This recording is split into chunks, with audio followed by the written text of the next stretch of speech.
All right, Jerry, let's see what you brought us. This looks bone stock from here. What is this, one of these Kias? No, it's not a Kia. It's a Kugel Muroc, and was designed by Chip Foose. And this is a spin off the old Boydster. So if you want a little background on it, let me give it to you. The Boydster was designed by Chip Foose, and it was a little bit on the contemporary side. If you remember, they cut the doors forward like a 33, 34 Ford, front opening doors. The hood closed against that seam, and the windshield was part of the cowl. So it was kind of contemporary, and it was an all fiberglass car, and the hardcore guys just didn't like it. So Jerry Kugel, who's a longtime name in hot rodding. Is he up in Northern California? No, he's right here in L.A. He's a famous Bonneville guy. He's probably got the most important Bonneville record there is. But anyway... being alive? Yeah. I would argue that's probably the ultimate record. Well, he's got the door slammer record. Oh, he does? 303 miles an hour with a Pontiac, yeah. Firebird? Yeah. That's bone stock Viera. Stock. Nearly. Slightly modified. With one Tomahawk missile duct tape to the top of it.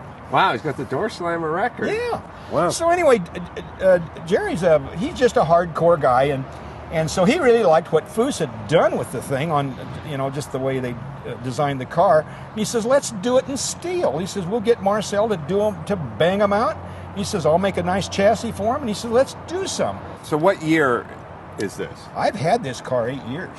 Oh, really? Yeah. The cool thing about the Chip Foose stuff is it's hard to tell if he built it yesterday or 20 years ago. It's butterscotch orange, and this is water-based paint, and it's BASF. And honest to gosh, I personally, not because it's my car, I've never seen paint that just lights up like this. You get it under artificial light, and it just lights up, and out here in the sun, it's alive. Anyway, when they unloaded the car, it was in natural metal, and it had no headlights on it, no headlight bar, no taillights, no license plate. It was just clean. The Duval style windshield was on it, and they rolled it off, and I thought, boy, that looks nice, just like it is. It's super slick. And I thought, boy, if I could get that effect, and so I thought, boy, maybe we can hide the headlights. And so I talked to Chip about it.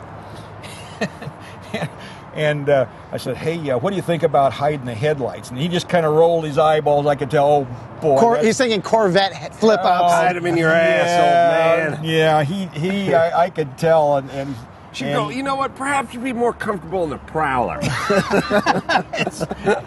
and I could tell that he was really struggling with, but he's such a kind guy, and he wanted to give me an answer. And he says, oh, man, he says, you need to be careful about that. Because that was the whole thing, was the tradition. When Boyd got away from the tradition, that was the deal. People gave him a hard time. Oh, yeah. Sure. So anyway, so Chip says, boy, he says, if you do that, he says, make them round, make the door, and make them as small as you can. And he says, you might pull it off.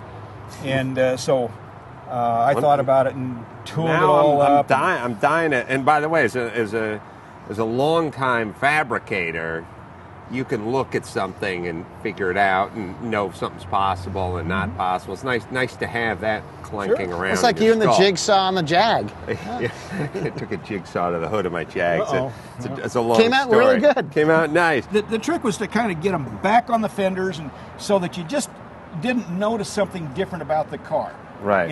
And I actually tooled them up completely. We made a pattern for that bucket. That's a casting. Made a pattern to cast the why couldn't you have been my dad? It would have been so awesome. With all the days we could have had together. And all the doublers and all the stuff to do the doors. So we did everything in the shop, and I never would pierce the fenders. Had all the parts, and I'd fit them and see if they fit underneath. They were just line to line. And I never would cut the fenders, and I struggled with that for probably a couple months. At a certain point, you're going to have to take an ugly tool with a blade on it and go at something. Yeah, you're going to have to go at it.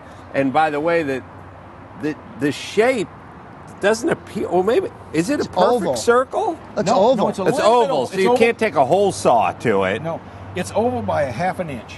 What So did it's you cut it? What did you ultimately cut it with? little saber, little air saw, With- just with- laid out a. Little We metal actually blade.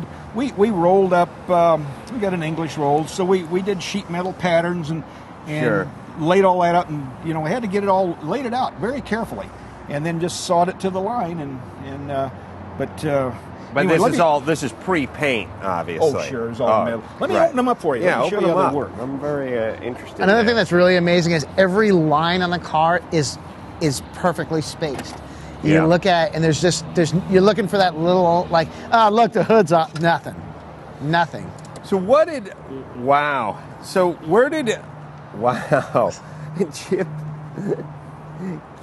Chip initially would have wanted a sort of bar with some lights and something that looked. Well, not necessarily. I think that. That is amazing. That just, looks amazing. Chip came up with an Auga horn and a couple of old big cans up there, and you waved them off in a good way, I think. Wow, that is I think it wonderful. takes it takes courage, I think, to do something like this. Then you need you need to be able to pull it off. So we're pattern makers and we're decent designers and fabricators. So it wasn't outside our capability to do it at this level. Right. It's just how brave are you, and can you really pull it off? Is it going to look Right. like you It's think? got to look right. I mean, when Yeah. it's done, it cannot defeat the car. Well, I mean, ultimately, the thing that's, it's a little easier with the help of a computer these days. But we got rear lights too. Yeah, you're going to dig this. Wow, that is Signal, it's very James turn Bond-esque. signals and Wow, and That's slick. very slick. Now, lift it so we can marvel at the inboard brakes, because I just love that casting.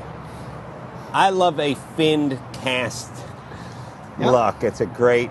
It's just a great look. That's a Kugel look, and then there's some. Chip painted the calipers, and those calipers are detailed Corvette calipers from a C4. Wow. Yeah, and the engine, something with a Corvette. Yay! It's an LS1 with a 6-speed in it. Yeah, this is a 1900. It's a little bit smaller blower, and we prefer that. It's all cold air intake, so the air cleaner is a panel style up under this cover. Now that you say the 1900s, how many pounds of boost could you make if you maxed that 1900 series out? This supercharger will make 820 horsepower. Oh. So you just turn it up as high as you can turn it up, and on a 350 400 cubic inch motor, it'll make 820. Stupid question. Other than changing the pulley, is there such a thing as boost control for superchargers, and can we invent it? Is it possible? Is it all just in the pulley? Well, no, you can do a lot with it. On the everyday thing, it's just the pulley. But this has a bypass in it, so this has a capability to completely unload what we would call unload the supercharger. So I see. over on the other side, there's a Ganz, look at the bolts holding the block to the tranny Nice. bell housing. I love all the beautiful detailed bolts in this thing. Wow. and one of the other things too is these rocker covers. They make the motor look like an early motor, a Gen 1 or maybe even a Cadillac, and then Chip All the wires underneath. The coils are in a package under the front of the oil sump, so they're down front, and the wires come back up this way. So, And we're the able to make- the supercharger is not mounted backwards, but there's a shaft that's No, it is. running. Yeah, It is. that's right. It is backwards, and if you look around the other side, there's a drive shaft comes down, and then that makes it inlet forward. So when you can get it inlet forward, then it gets friendly to all the air intake. Somebody figured that out a few years ago. I'd never seen it before a few years ago, and then all of a sudden it seems like every second application for superchargers being mounted. Well, in we saw versus some of the position. apps that you did on the Curse cars. I can take most of the credit for that. Maybe I shouldn't. I had been bragging about it up until now, but I'm just trying to get Jig laid. is up on you, Adam. Ladies, gather around. Backward supercharger. But that's you. That's you. huh? We spun that around in 01, and fact is we bought a new '02 Corvette, and our very first package was an inverted, and that was with the 112. We didn't even have 122s yet. Anyway, so we inverted it with the drive shaft, and of course it was real friendly to get into the air cleaner. And so we did that, and it was popular. We've sold lots and lots of those. That's what all Callaway Corvettes have that. And then we did the Cadillac, the CTSV in '04. They come out with put the Corvette engine in. Sure. And so that was just natural. So we went right to that CTSV with the same kind of a package, and of course the GTO and the G8s. All of that stuff was just natural for this package. The inlet forward thing. So GM had, they bought literally hundreds of these packages from us through the years for trucks and stuff. They really looked at our stuff carefully. And so when they decided to supercharge the Corvette, and that's the logical thing. I mean, you can turbo, you can do a whole bunch of things, but the logical thing is a supercharger, and that's what they did. They liked that inlet forward thing. We got to start this up. Oh, yeah, Jesus. You crazy? I'm sorry, I almost forgot. Yeah, I was getting hungry. It's going to start like a champ. I'm guessing it's going to sound like a supercharged Corvette.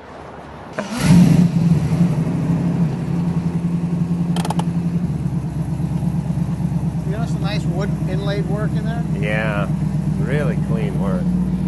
This is all bird's eye maple. Wow. And it's been dyed, so it's dyed to this color. Oh, really? And we did all this in our shop. Oh, you did? Yeah. You did all that woodwork? We did all the woodwork in our shop. We designed and we machined all this stuff. Chip did, we really built the car out in our shop. So that's engine and all the systems. It's got an intercooler, exhaust. Right. I mean, this car was 95% ready to run, and Chip wanted to finish it. Right. And so he did the finish work. So he did the top, he did the engine cover, he did the exterior trim, and then he did all the fit stuff. So there was a ton of work on that stuff. And then you just clean things up. He must have really liked it, because it seems like that would be the last type of project he would want to jump into. Well, I think he liked the car. He probably liked you because you're a nice well, I don't know about that. Now we can say goodbye, because we've heard the car start up, and it is a true work of art. Jerry, thanks so much for coming out. Oh, you're welcome. Magnuson blowers, where do people go? They go online and check you guys out? Magnuson Products, Magnacharger, it's all .com, www.com, and out in Ventura, and we've got a lot of different packages, and you can buy direct from us or we've got terrific dealers. All right. And so Magnuson blowers. Yeah. Thanks, Jerry.